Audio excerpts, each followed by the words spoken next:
Ναι. Δηλαδή. Το βάζεις έτσι. Και έχει.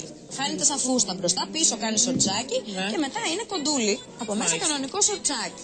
Και πάνω το συνδυάζουμε με ένα πουκαμισάκι με κουνούπια.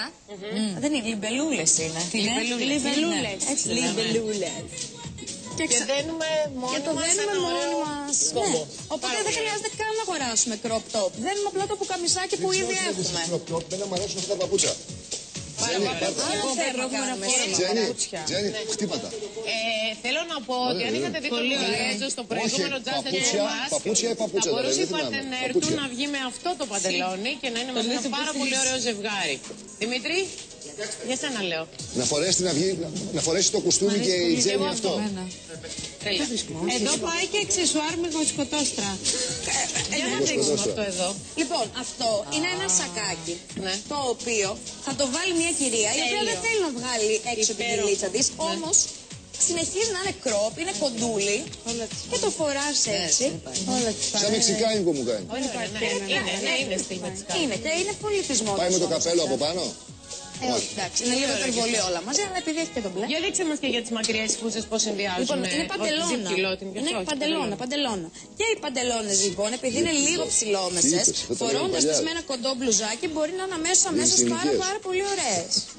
Βλέπουμε. Λοιπόν, εμένα αυτό μου αρέσει. Θα βγάλει μία να το βάλει. Ελισάβετ. Αυτό. Ωραία, πάμε λίγο και σε κάτι πιο πιο σοβαρό. Θέλω να πάω στο γραφείο. Θέλω ένα σκούρο παντελόνι. Θέλω να πάω κλασική γραμμή. Και βάζω ή ένα απλό πουκαμισάκι, το οποίο πίσω κάνει λίγο διαφάνεια. Και το βάζω λοιπόν έτσι κλασικά. Άρα συνδυάζω μπλε σκούρο με μπλε σκούρο. Ναι, πάρα πολύ ωραίο και πάρα πολύ ωραίο για το γραφείο. Ή το κάνω λίγο έτσι, το σπάω με μια δαντέλα που εκεί βγαίνω και έξω το βράδυ. Και μπορώ να το βάλω με ένα μπέζ σουτιέν από μέσα ή μαύρο. Όλα τα χρώματα. Μπέζ και μαύρο. Με τι θα το βάλεις εσύ? Μαύρο. Οι άντρες λένε μαύρο. Μαύρο. Το μπέζ δεν είναι ωραίο, είναι η αλήθεια. Ναι, αλλά με το λευκό το μπέζ. Όχι, ρε, το μπέζ το βάζουν για να κάνουν τάχα ότι δεν φοράνε. Τάχα μου, τάχα. Τάχα μου δεν φοράει. Και κοιτάμε εμείς, κοιτάμε και λέμε φοράει, δεν φοράει. Όχι.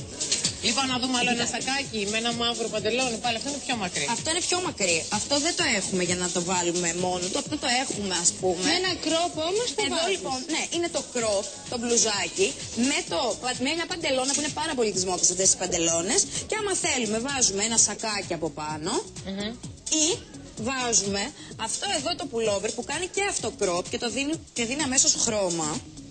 Κοιτάξτε τι ωραίο που είναι. Δεν είναι. Όλες μαζί αυτό. Αυτό σας άρεσε όλες μαζί. Έχετε τη τρία τώρα που είναι εκεί. Έχει ένα εύκολο. Είναι πάρα πολύ ωραίο γιατί είναι και αθλητικό και επειδή είναι ασημένιο. Το βάζεις και βράδυ με μια γόβα. Έλα, να σε ευχαριστούμε πάρα πολύ. Εγώ σας ευχαριστώ σήμερα πολύ. Και πάμε να περάσουμε σε ένα πάρα πολύ ωραίο break.